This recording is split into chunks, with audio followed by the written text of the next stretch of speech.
thank you. I'm delighted to see that some of you are still here. Most of you are still here late in the day. You're very brave. So I'll try to be brief so we can get into an interesting discussion. I think Paula did a great job of summarizing everything I wanted to say, so I may just be able to sit down, but I'll try to fill in some of the blanks. I think you all know that there are major efforts going on around the world to build community foundations and other charitable endowments, many of them in countries in which there simply are not the assets in private hands yet that could be converted into real charitable endowments. And the consequence of that is that people are getting frustrated. It's very hard to build a community foundation. I was the chairman of the board of a community foundation in my own community for 8 years.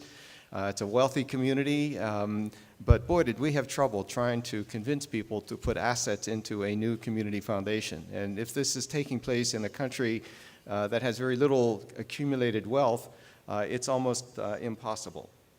But as I've traveled around the world, I have discovered an alternative way to do this that was simply being lost. I think I came to this idea by doing training for nonprofit organizations in Central and Eastern Europe in the early 1990s, and was frustrated to see that there was enormous wealth in these communities, but it was, as Paula said, in the hands of the government, but was still the citizens' wealth. It was the wealth built up by their sweat and their toil and their effort in public companies. And that is, public companies were transferred into private hands, and nobody was making the case that some of those precious assets should be preserved for charitable endowments. And as I've traveled around the world, I've stumbled upon examples. Let me tell you one of the more dramatic ones. It's the case of the Italian foundations of banking origins. Anybody in the room aware of the Italian foundations of banking? Well, we have one American, good. It's a story we all should know. Italy, as of the late 1980s, was the laggard in Europe in terms of charitable endowments. It had maybe 2 foundations, Olivetti and Yelli, but that was all. Other countries were way ahead of it. But Italy did have a network of very small savings banks that had been in existence since the early 1800s, some of them with histories going back into the 1700s. They were run by trustees. They were set up in order to encourage habits of thrift among the population, particularly the workers, to allow them to purchase their houses.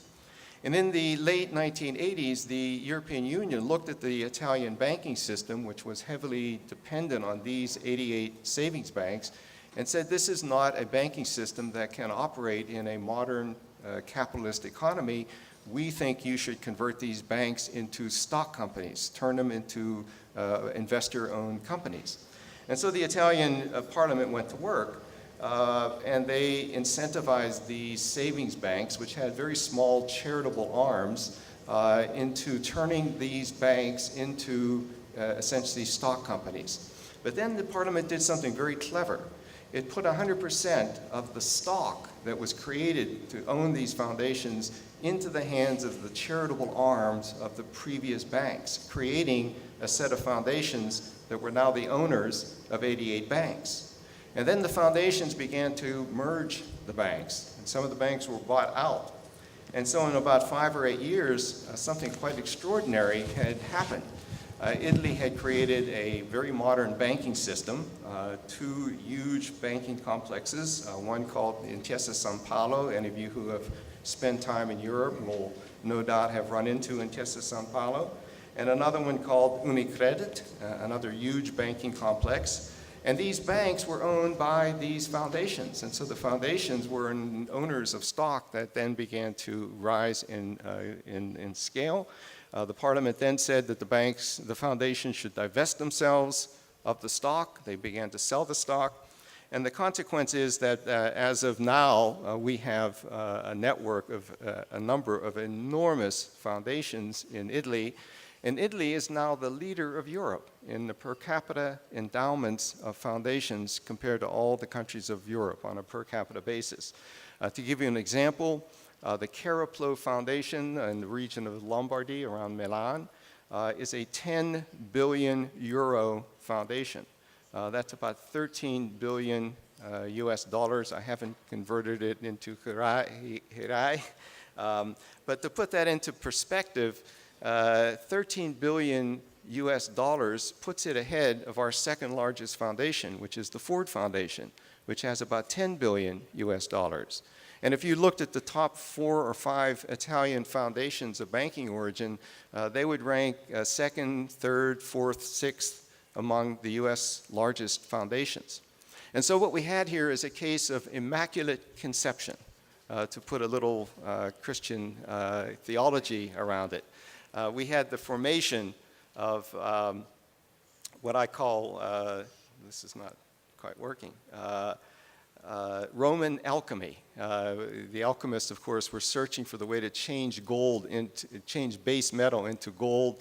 They found a way to transform base privatization into charitable gold.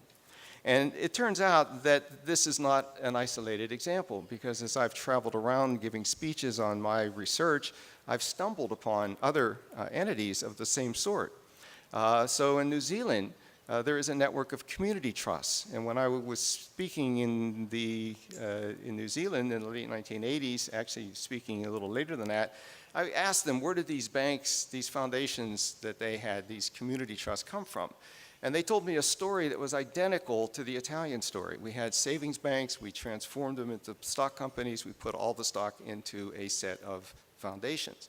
Nobody in New Zealand had any knowledge of the Italian case, nobody in Italy had any knowledge of the New Zealand case. These were independent activities. The Volkswagen Foundation, another major foundation in Europe, in Germany, came out of the sale of the Volkswagen company in 1960.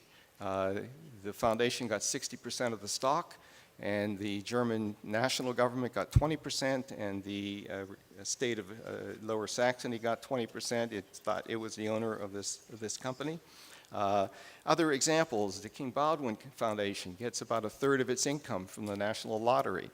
There are foundations that have come out of other kinds of sale. The Czech Foundation Investment Fund, when that privatization went forward, 1% of every transaction went into an investment fund to seed the endowments of foundations, and they were spread out among some 70 foundations ultimately. The Blue Cross Blue Shield of California was privatized in the 1990s.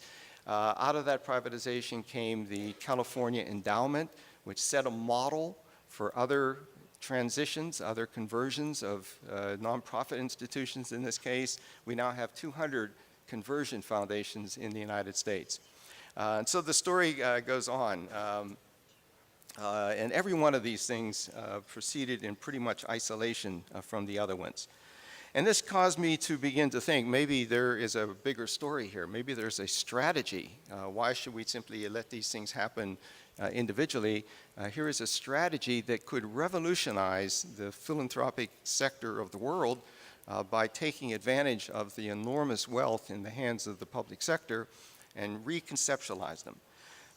And that's what I began to do. I created a project. The project was inspired by a statement by Robert F. Kennedy, the brother of President Kennedy, who picked up a quotation from George Bernard Shaw, playwright, British playwright. And Kennedy used to start every speech with this statement. He said, "There are those who see things as they are and ask why, but I dream things that never were and ask why not." And so this project was about asking why not? Why not look at this? And so we, just imagine what would have happened if in the Ukraine, when the Kriverstal steel mill and company was sold to an Indian company, if we could have taken 10% of the proceeds of that sale and put it into a charitable endowment in the Ukraine, we would have had a close to $500 million charitable endowment. Or take the sale of the Vodafone, the sale to Vodafone of Safari Phone, the Kenya phone company, telephone company, cell phone company. That was a $700 million sale. 10% of that would have yielded a $70 million foundation. And in Kenya now we have a very nice community foundation, but it's got about $2.5 million of proceeds. Nothing like what would have happened if we had had the PTP idea on the table. Or in my own country, the U.S. government owned $5.5 billion of GM stock. What if we had just held it for a while and put it into a foundation and allowed that foundation to help the city of Detroit, which, as you know, went bankrupt? And so what we've done is to create a project to look at this phenomenon. The first step, of course, was to conceptualize it. This is a new idea, and it therefore needed to put a lens around it. And lenses, concepts are the lenses through which we view the world. They're aspects of reality that aren't clear because the conceptual lens is not clear. So without the appropriate lens, you miss things. So we put a lens around this set of activities.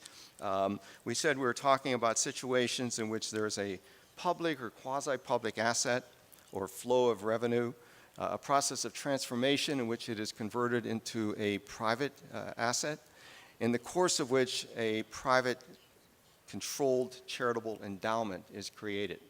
And then we found that there were 5 different types of assets through which this could occur. One of them were state-owned companies. That's the Volkswagen case. A company is sold, it was owned by the public sector, it is privatized. That's probably the one we think of most. There are other kinds of state-owned assets that can be transformed. So some of you may know the case of La Scala, the opera company in Italy, was owned by the regional government, and the regional government decided that running an opera was not the kind of thing they wanted to be involved in. They converted it into a different asset, converted it into the Scala Foundation, which now owns the opera company and is now free to operate it on its own. A third type is the flow of some proceeds that the government has control of. And when you begin to think down this road, a whole bunch of options come. But the one that we started with was the King Baldwin Foundation, which gets the flow of revenue by law from the lottery. But if you take that idea to Africa, or conceivably Brazil, imagine tapping into the flow of proceeds that comes out of mineral rights, or the sale of air rights to cell phones. These are all publicly controlled assets that throw up a stream of revenue that could endow a foundation. Another option are debt swaps. So in Poland, Poland had a very significant debt owed to the German government, a gigantic debt. It could not pay it off. This was a debt that it took on in the 80s, before the unification of Germany, before the fall of the Berlin Wall. When the wall came down, Germany needed to get Polish support for the unification of Germany. And so they made a deal in which they released Poland of the debt, in return for which Poland was to create a foundation in which they would pay an equivalent amount of zlotys. Poland could print zlotys. It's very different from paying off Deutschmarks. And they have then created a Polish-German foundation, friendship foundation. And there are many debt swaps around the world that can fall into this habit. And then there are all the quasi-governmental organizations of the sort that the Italian banks turned out to be and the American conversion foundations came to be. So we began a study. We created a network of discovery associates. Marcus was kind enough to perform that role in this country. And we came up with initially 540 cases. But as I've begun to talk about this, additional cases have come up that I didn't know about. 3 came up in the bus last night on the way to the reception.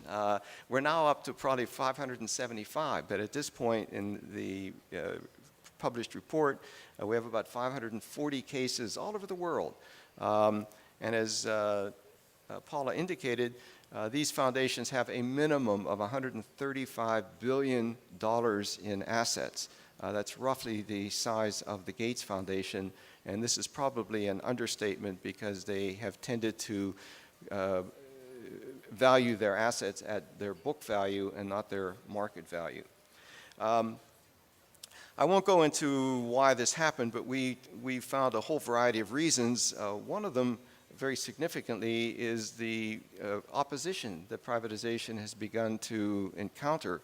And this idea, PTP, is a way to diffuse that opposition by giving people something very solid and very permanent that they can see as their gain from the privatization process. And I think that's become a very significant factor. So what's the future of this? Is this something that we can imagine going forward?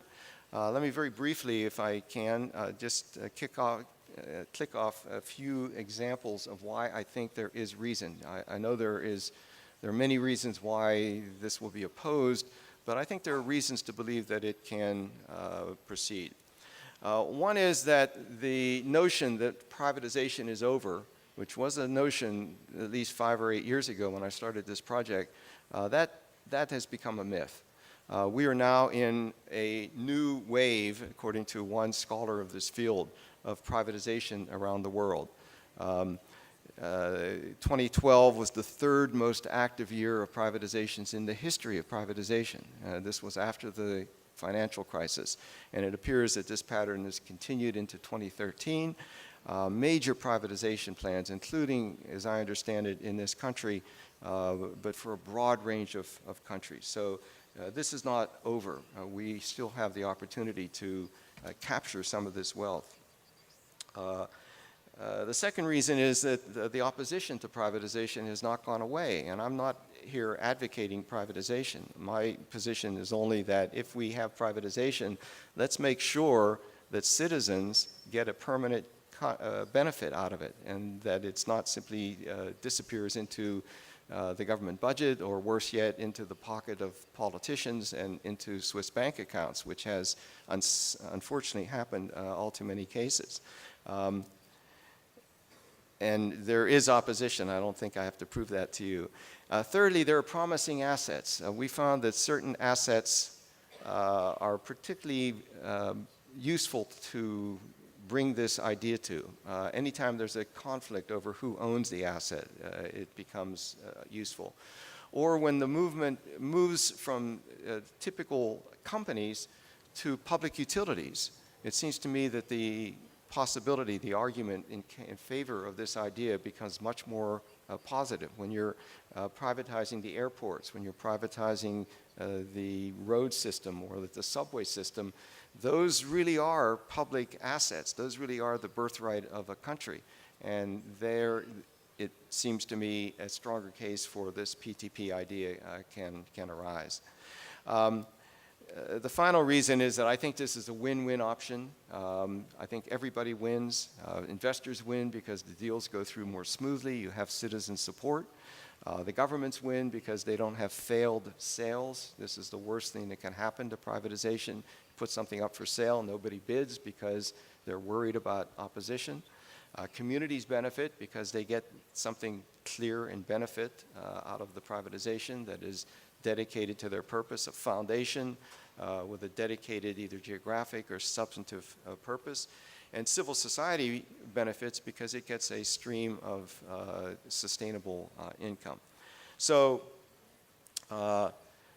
it seems to me that the time is right, that there's increased interest in global philanthropy, increased resistance to privatization. The business community is looking for win-win opportunities. The institutional structure for community foundations is in place in many places, and it seems to me that we should be seizing the moment. So let me stop.